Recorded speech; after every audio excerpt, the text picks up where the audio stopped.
Kuva na kera mu Rwanda benshi muri twe tutaranabaho, u Rwanda rwabayeho rufite abahanzi b'abahanga bafite inganzo n'injyana biryoheye amatwi, banagiye bafasha benshi mu bahanzi b'uyu munsi kuzamuka.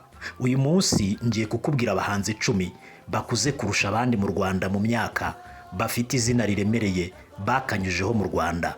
Top 10 Old Rwandan Artists. Nge ndi Shaddy Nshuti, iyo ni Urubibi TV. Muri abo bahanzi ku mwanya wa 10 turahasanga umuhanzi Makoni Koshwa.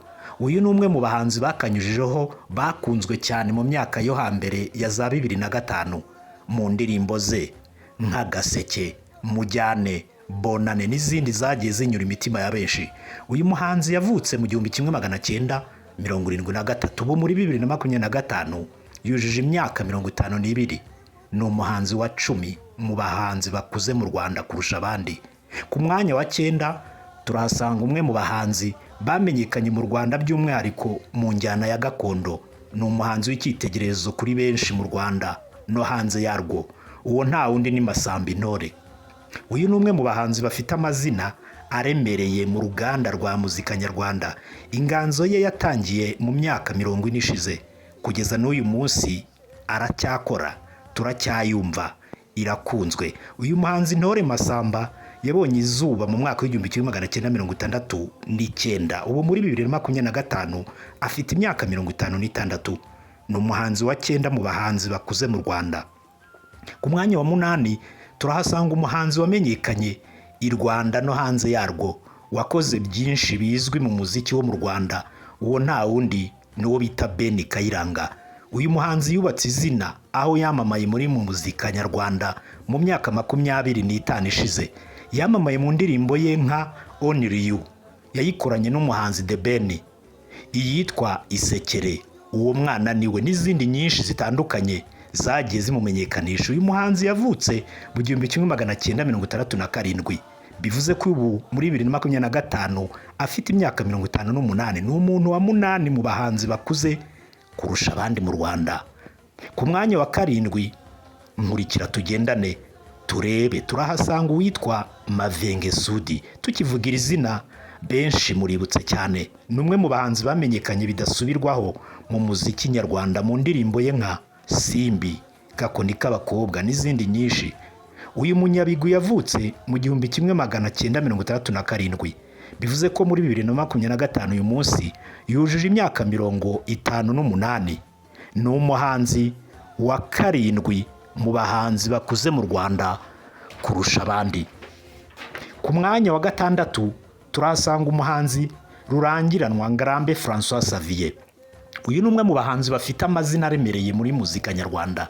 Yabaye umuhanzi biramuhira, yanafashije benshi mu bahanzi bakiri bato kuzamura impano zabo, harimo nka Dream Boys Group mu ndirimbo yabo yitwa 70.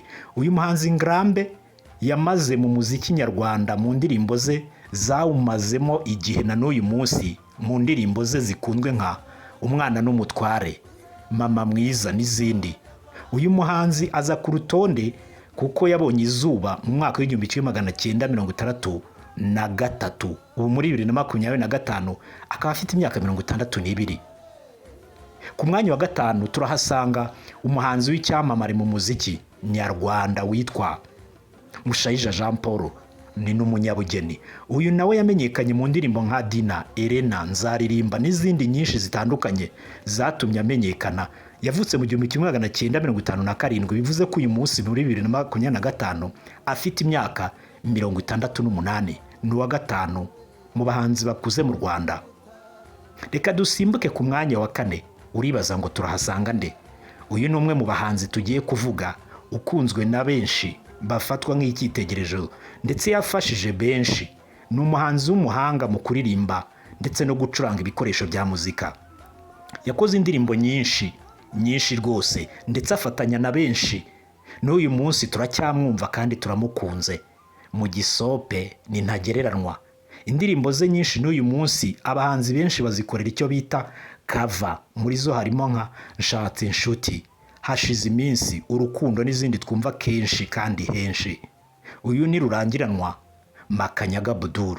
yabonye izuba mu 1947, bivuze ko uyu munsi 2025 afite imyaka 78. Ni uwa kane mu bahanzi bakunzwe mu Rwanda kandi bakuze. Ku mwanya wa gatatu turahasanga Inyamibwa Cecile Kayirebwa.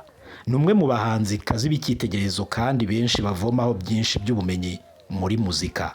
Uyu yubatse izina mu muziki nyarwanda binyuze mu ndirimbo ze zitandukanye zizwi cyane nka Mpore Mpore, None Twaza n'izindi.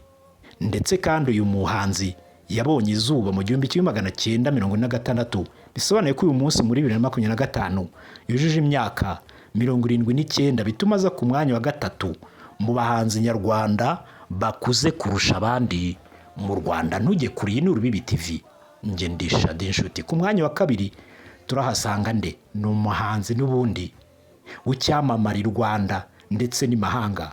Uwo ni Mariya Yohani. Uyu ni umuhanzi akaba n'icyamamare mu muziki nyarwanda.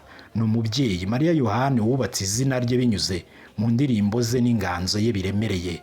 Izo ndirimbo ni nka Intsinzi, Ubutwari bw'Inkotanyi, Urugamba rushyushye n'izindi zitandukanye.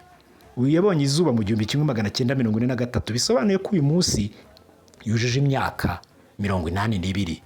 Ndabizi uri kwibaza uti ku mwanya wa mbere ninde? Singutindira, gusa reka ngusaba kandi subscribe, hanyuma hasi uze no kuduha igitekerezo cy'icyo wumva ubutaha twavuga mu byegeranyo byacu bya buri munsi. Ku mwanya wa mbere turahasanga uwitwa Nyiranyamibwa Suzana. Uyu ni ikirangirire, ni intangarugero kuri benshi mu babyiruka muri muzika ndetse n'abakera. Uyu ni umuhanzi wubatse ibigwi bikomeye. Yubatse izina rye binyuje mu ndirimbo ze zitandukanye nka Uraho Rwanda, Telefone kititaba, Ndavunyisha n'izindi zitandukanye twumva zagiye zubaka izina rye. Nyiranyamibwa Suzana aza ku mwanya wa mbere mu bahanzi nyarwanda bakuze kurusha abandi kuko yabonye izuba mu 1943. Icyo bisobanuye ni uko afite imyaka 82. Ngayo nguko ngizi nyenyeri nkuru kurusha izindi mu muziki nyarwanda. Tugushimiye kubana natwe kandi iyi ni Urubibi TV, nge ndisha inshuti. Imana iguha umugisha. Ciao ciao.